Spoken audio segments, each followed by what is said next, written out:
Hi, emotional intelligence. 9 tips to increase your emotional intelligence for stronger relationships during this difficult times. Are you ready? Good to go? Well, have you ever felt so overwhelmed by your emotions that you said or did something you quickly came to regret? Can anyone honestly deny this question? No? Okay, that sounds good. The truth is, most of us could probably benefit from learning to handle our emotions more constructively. With good reason, emotional intelligence is a concept that has become increasingly popular in contemporary psychology. In addition to being linked to greater relationship satisfaction, EQ is associated with better work performance and an increased ability to manage stress. Yes? Good. So, if you want to develop deeper connections with your friends, your colleagues, your significant other, your family members, cultivating your emotional intelligence should be one of your top priorities. But what exactly is EQ and how do you go about working on it? In a nutshell, EQ is the ability to be able to recognize and regulate your own emotions while also empathizing with others and maintaining an awareness of their reactions. In turn, EQ enables you to manage your relationships more effectively even if and when conflict arises, right? So the good news is that EQ can be developed with practice. These 9 tips will get you well on your way to increasing your emotional intelligence and strengthening your relationships in the process. The first one is knowing yourself. See, the foundation of EQ is self awareness, as having a deep understanding of yourself provides you with more accurate perceptions of how you are coming across to others. To increase your self awareness, make an effort to reflect on your strengths, your developmental opportunities, understand what are your triggers, values, and the like, so that you are intimately familiar with what makes you tick and do this regularly. Make sense? Number two, be open to feedback and criticism. Emotionally intelligent people are receptive to hearing and considering others' feedback. While you may or may not agree with others' points of view, weighing their feedback can help you guard against blind spots and assist you in recognizing if your behaviors are having effects you are intending to, right? So, the third point, identify your feelings at various points throughout the day.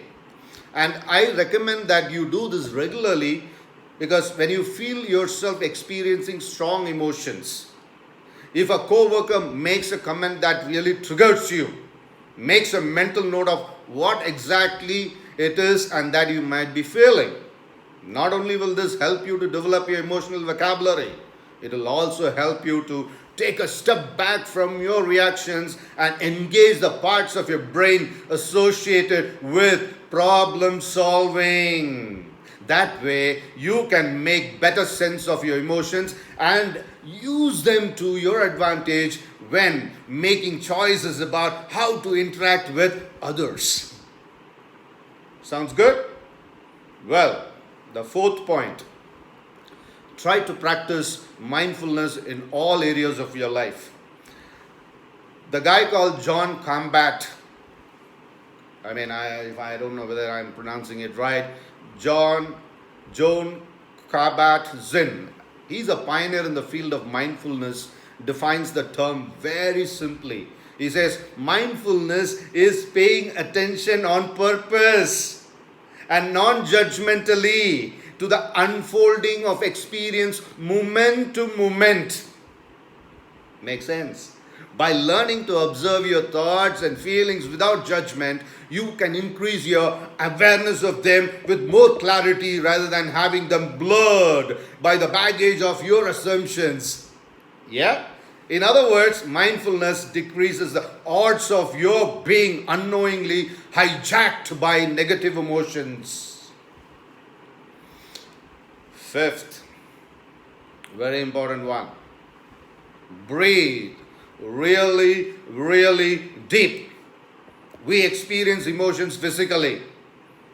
So when we are stressed emotionally, our bodies react on an evolutionary level as if we are responding to a threat in nature. It's a chemical. Our blood vessels constrict, our breathing becomes shallow, and our heart rate speeds up. But if you can calm your body reaction to your stress, the emotional component is mitigated. So nip your body stress in the bud, and you will find that your emotional stress will decrease accordingly. When you feel tense, breathe slowly and deeply, concentrating on letting the air flow in and out of your abdominal cavity. After a few minutes, you will likely find yourself feeling like there's more space in your mind, your heart, and undeniably a better state from which to have constructive interactions with others.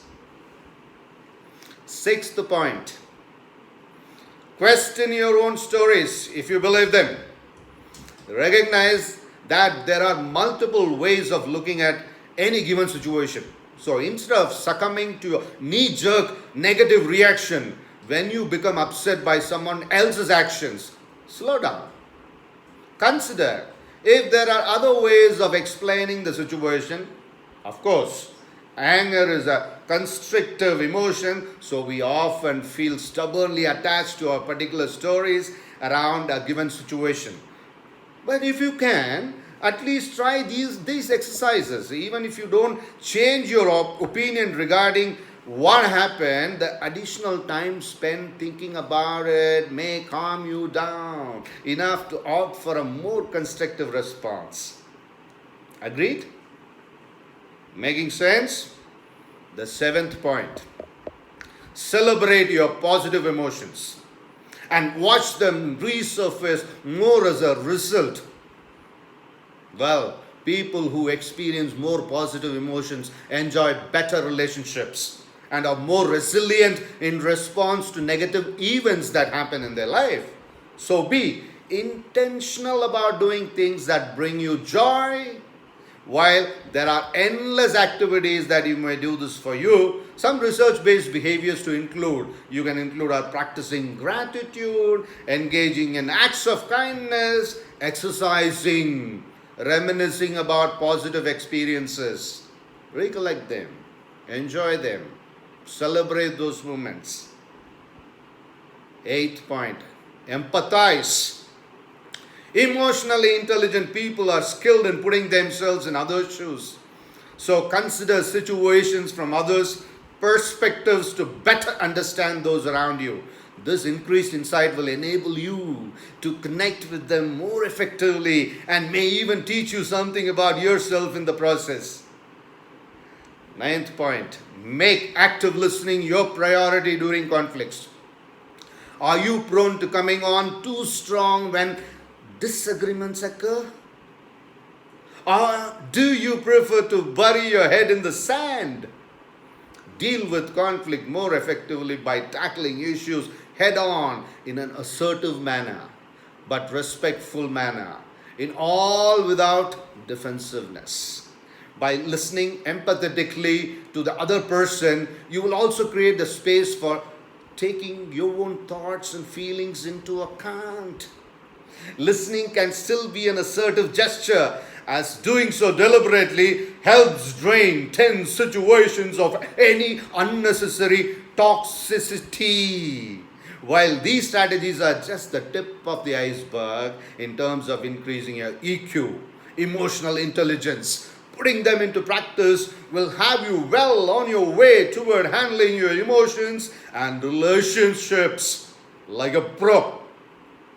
Well, I hope you enjoyed listening to this, right? I'm Justin Babu, your workplace happiness coach. Looking forward to see you soon. Bye-bye. Love you.